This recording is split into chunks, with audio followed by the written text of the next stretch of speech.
Yan mga kabagis, muli po harness tutorial po tayo. Pugay po sa ating lahat.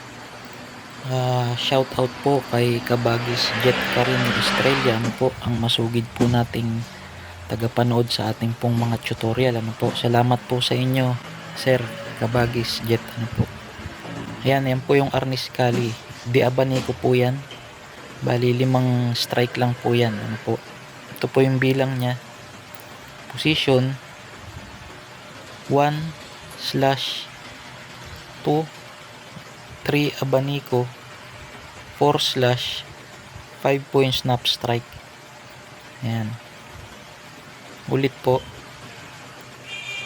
1/ yung 2 abanico po yun, bali dalawang bilang, 3/4 snap strike, pero 5 na strike po siya, no?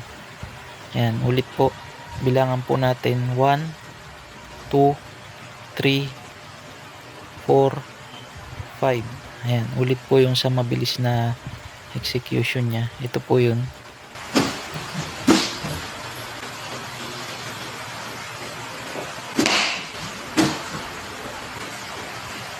Ayan mga kabagis, sundan nyo lang po yung tutorial po natin. Pugay po, salamat.